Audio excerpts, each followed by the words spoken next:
Hey guys, welcome to an interesting video on Wild Rift.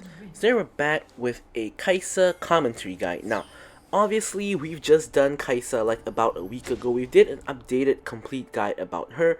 So if you guys want to see her build, her runes, her spells, and that kind of thing, as well as another Kaisa gameplay, you guys can refer to that. But today we're just having a Kaisa commentary guide since we've already gone through everything. We're just gonna just describe what's going on through the gameplay, and this is a really spicy game because why? As you guys can see from the title, it ends up becoming a pretty much 4v5 in a sense that the Kha'Zix, who is our jungler, gets pissed off. We'll cover what happened with that when we get to that section of the gameplay. But he gets pissed off and he decides that he doesn't want to join us for any team fights. He doesn't want to come for any objectives. He's just going to AFK farm the jungle so that he doesn't get reported as AFK or inting. I will say that at the minimum he isn't actively running it down and feeding me any kills. But he isn't helping us in any way, shape or form as well. So we basically end up playing a 4v5. It's almost as if he's AFK, and in fact if he's AFK it will be even better because now he's actually taking the jungle farm, whereas we cannot take the jungle farm. Okay, so now that's enough talking about the Kha'Zix. We'll get to that when we get to that. We're going to talk about Kaisa.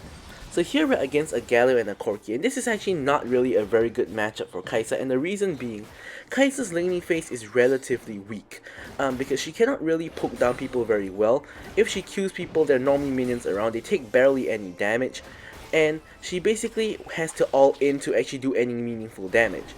So in the meantime, Galio and Corki both have poke with their Q, and therefore you can get willed down by their poke really easily. So here is only like 1 minute plus into the game. Basically, here this is the section where Kha'Zix gets pissed off because here Akshan follows him on the roam, and so does Galio, but Soraka does not actually follow him on the roam. The moment we see them fighting, we actually rotate immediately. If you guys can see here, Kha'Zix, Soraka dies, Kha'Zix dies, and we do get the return kill onto the Ezreal, and Galio lives on 1 HP, which is really unlucky. Actually, Kha'Zix doesn't even die here. Yeah, but Kha'Zix here already begins to get a little bit angry, a little bit pissed off, because he was angry that even though Galio roamed, Soraka didn't roam. But in reality, technically me and Soraka did roam the moment that we saw him, and you cannot really expect a Soraka to go and roam.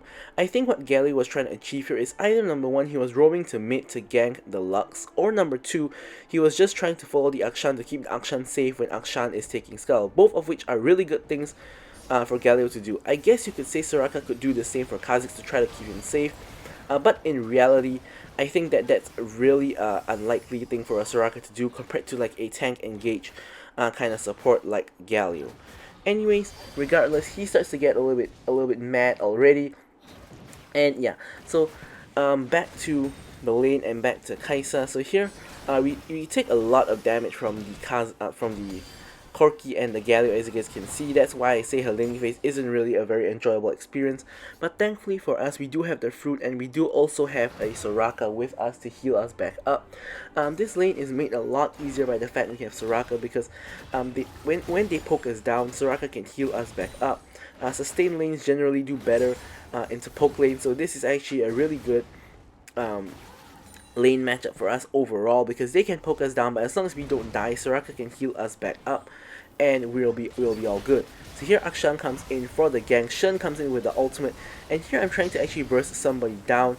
I actually didn't manage to even ult before I died, because I thought that I would be able to kill one person and then ult, but unfortunately I died a little bit too fast, so I do a little bit of a misplay there. So unfortunately I do end up dying. But yeah, of course it does happen. It's a really competitive match at the moment. Both teams are basically the same on goal, equal in kills, and no one has taken a turret yet. Alright, so here Soraka has recalled Shen. I spot Shen going in with the taunt. This allows me to actually go in with the ultimate to follow up from the taunt, and me and Shen managed to get a kill together. So that's really nice. And Corki has come in with his package. Now, I think this Corki took package way too early because Dragon is still more than 30 seconds from spawning. So this means that when Dragon spawns, his package would basically expire, which is not what you really want with Corki. So here Corki has shoved in the whole wave. Here I'm just going to push out the waves. And Dragon is of course spawning in 15 seconds. Kha'Zix at this point already pretty angry, so he's gonna be showing up to the first dragon if I remember correctly. So here Dragon is actually spawning in 5 seconds, and I'm trying to recall to get my second BF sword. The reason why I'm recalling here even though Dragon has spawned is because Kha'Zix is recalling as well, so we're obviously not contesting the objective right from the get-go. So here I managed to pick up double BF sword plus boots for the Q evolution. And here Lux is checking using her ultimate. Turns out they aren't on the dragon actually. So here a big scuffle sort of breaks out in the mid lane. Kha'Zix goes in for Corki by himself. Galio ults over, and Kha'Zix is left in trouble. So here I'm actually rotating to help out the Kha'Zix.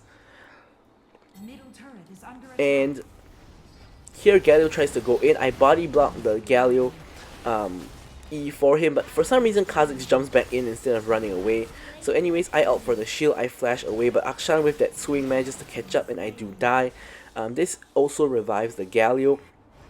So here is where the Kha'Zix got really pissed off, apparently because he got ulted on by the Galio, and he's again pissed off that Soraka wasn't there to help. But what is Soraka supposed to do? She cannot teleport across the map like how a Galio can. So anyways, Kha'Zix basically is really pissed off, and more or less from here on out, he's just gonna AFK farm and not care about anything. For this dragon, he is still actually helping out, but after this dragon, he's basically just not gonna care about anything, especially because I believe, if I remember, he dies here.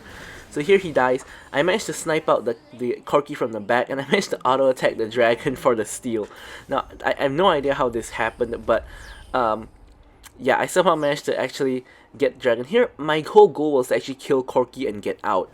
So on the way out, I actually just auto attacked the dragon like one time, and that auto attack managed to actually steal the dragon. I didn't even have Storm Razor, so that was just a normal basic attack. So honestly, I just got really lucky that that auto attack stole the dragon. It wasn't like skill or anything like that.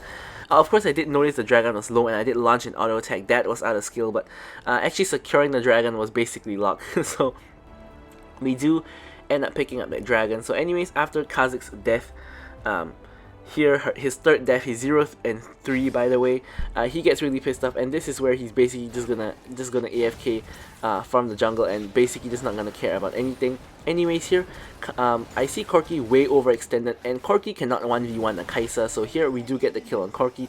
Shen out comes in basically after I already get the kill, so doesn't really achieve too much here.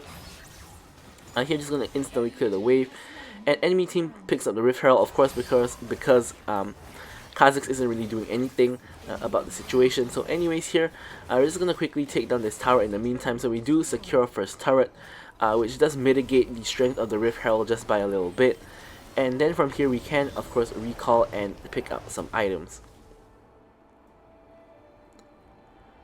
Alright, so here at this point is where we are gonna be playing 4v5. So Kha'Zix is talking a lot of smack in the chat. Of course you guys can see that because this is a replay, but basically I muted the Kha'Zix, Soraka has muted the Kha'Zix, and then we can see that Lux is typing something back to Kha'Zix, so we know that Lux is still, like, you know, talking to Kha'Zix, and after that Lux mutes the Kha'Zix as well. So here we spot Corki and basically just instantly burst him. He can't really do anything here. Yeah, so Lux mutes the Kha'Zix as well. And actually, one of the key reasons why we didn't straight up just lose the game right here 4v5 is because Shen and Lux still believe we can win, and they are still trying. Lux said in the chat, you know, hey guys, let's win 4v5, and Shen, you can clearly see, he didn't chat the whole game, but Shen, you can clearly see, is still trying to actually win the game. So we have 4 people actually trying to win the game, and one guy, I wouldn't say trying to actively lose the game, but he's not actively trying to win the game either. So he's just, you know, walking around and just farming basically. So here we are 4v5, and here is the point where we have to, you know, play really well. When you're playing 4v5, the game is still winnable. The only issue is you have to avoid making any mistakes, because any mistakes is gonna cost you a lot more than what it normally would. And also having the 4v5 missing a jungle means that every objective is gonna be a problem, because you cannot contest the objective because you don't have smite. So you either have to give it up, or you have to win the fight and then take the objective. So here, anyway, Corki for some reason comes in with a package. I have no idea why. But anyways, I'm just gonna ult over and kill him, and then next on the menu is the Galio. So here, I'm gonna flash over for the Galio. Unfortunately, it was a big bait because his teammates were there, that being the Akshan and the Ezreal. So I end up flashing to my death, and yeah, so as we mentioned, we can't be making too many mistakes. So as a result of that mistake, we're gonna be losing our bot tower, and because two of us did die, yeah, we're gonna just lose our bot tower really for free, and yeah, it's just not really good. We need to really avoid making any mistakes when we're playing 4v5. So that was really bad for me. Got really greedy for the Galio. Galio is the least valuable target on their team, because everyone else is a damage dealer and a lot easier to kill, whereas Galio is their only tank. I mean, arguably Galio is, you know, one of the most important members to kill, because without Galio they have no front line. But we're not leading up into any kind of team fight at the moment yet. So I would disagree with myself. Here, we spot the entire enemy team coming into the jungle. They do kill the Kha'Zix again. Here I ult forward to kill the Ezreal. Ezreal does die. And here Akshan comes in from behind into the silence, flashes his way out, and we cannot really chase him because he's going back to his team. And also I don't really have any tools to chase him either way. So here both objectives are spawning again. You know what that means. Kha'Zix doesn't really care, so we aren't going to be able to do all that much.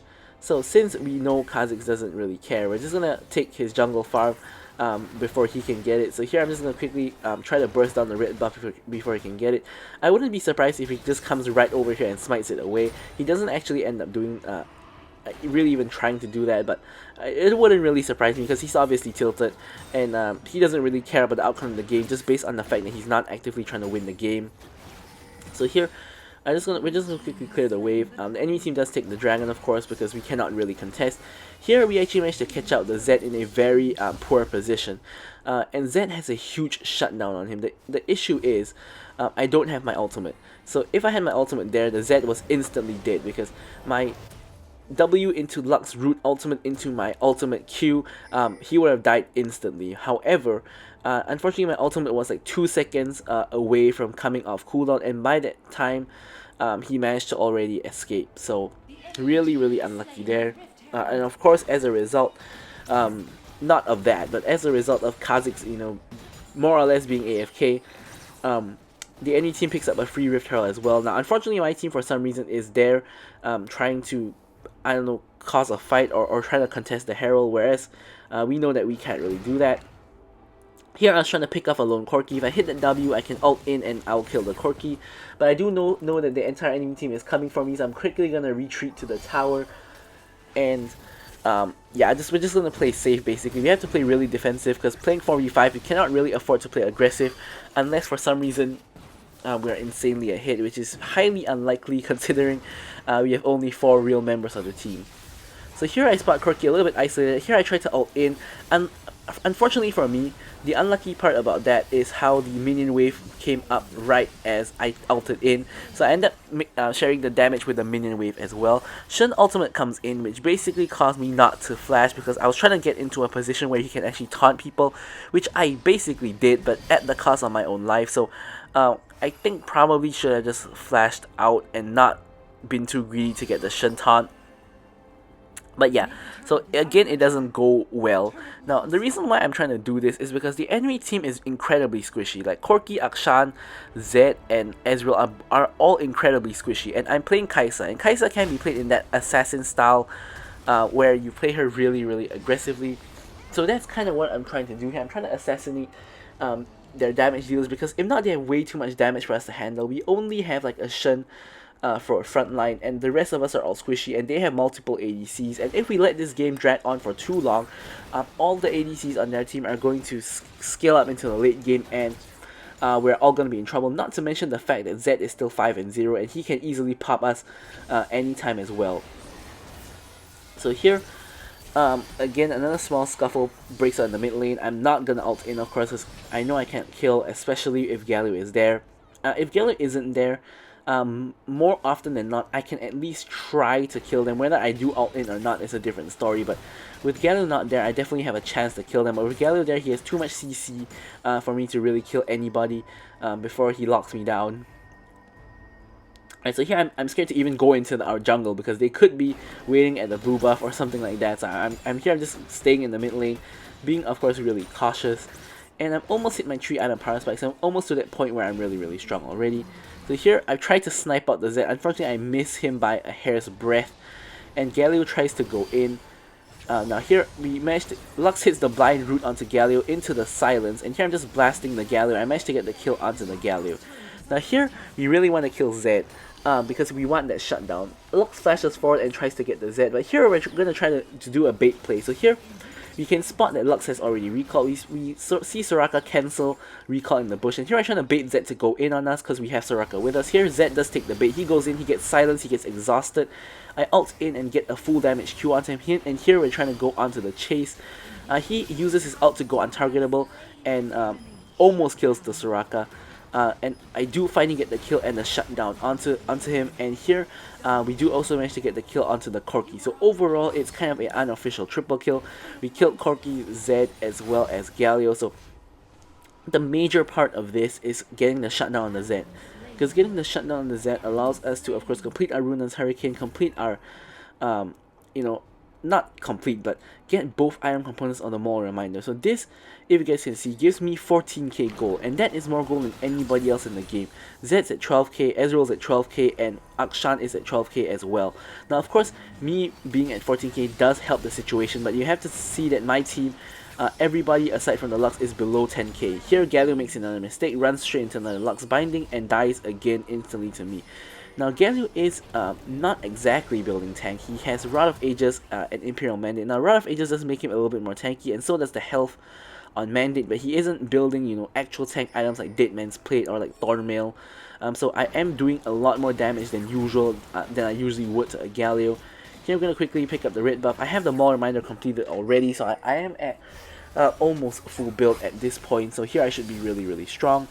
Of course I cannot do anything too reckless though. Here I'm coming in, Lux does get the steal, I get the easy kill onto the Zed, and here I'm waiting for my Q cooldown to come up, and here I'm going in on both of them, again killing the Corki, flashing forward, killing the Akshan. Now here you can see I'm really strong already. Here is what would have been a quadra kill if I had not been KS by the Shen. Alright, so here yeah, we basically killed them all. So here I'm actually pinging for Baron. You guys can see that Kha'Zix is not interested at all, so he's not going to help out in the Baron at all. Thankfully, we still have everybody alive. Only Galio is alive on the enemy team, so we still should be able to secure the Baron even without our jungler. Now, the issue is, of course, they can see Kha'Zix being there, so they know our jungler isn't with us. Here I ward over the wall, and Galio nearly steals the Baron, because for some reason when the Baron got to like 200 HP, everybody stopped attacking the Baron. I warded over the wall, spotted out the Galio, and instantly had to attack the Baron right before his Winds of War connected on the Baron. Now that would have been a really tragic steal. I mean, they would have only got Baron on one man, which is the Galio, but we do need the Baron to come back into the game so that we can have some pushing power and take down some turrets. So here, in this match, I'm actually going for the Riftmaker as my last item for that Omnivamp and the increased true damage. So here, what we really wanted to do here was to actually siege mid, but the issue is that Corki and Ezreal have so much poke that, and I have no range, so the range problem is going to be a problem for Kai'Sa all the time. So here, we can't really get the minion wave in. They don't have the best wave here, but we can get the minion wave in, and because we can get the minion wave in, we can't actually push the tower. So anyways, we decide to not waste our time trying to do that. We end up trying to rotate to the top lane to try to get some kills on the Akshan and the Zed. Here I'm going for the snipe on Zed. I get it. Here I've out forward to kill the Zed. Zed does manage to escape with his shadow. Akshan dies to me instead, and Ezreal tries to come out, but Ezreal can't 1v1 me at this point, so I am able to kill Ezreal. With the help of Soraka, I'm back to full HP, and we do have a minion to take down this, not Nexus tower, but this tier 3 tower. On the other side of the map, Lux is doing the same thing. Zed tries to go in onto the Soraka, but at this point I deal way too much damage, and basically we end up carrying our team 4v5.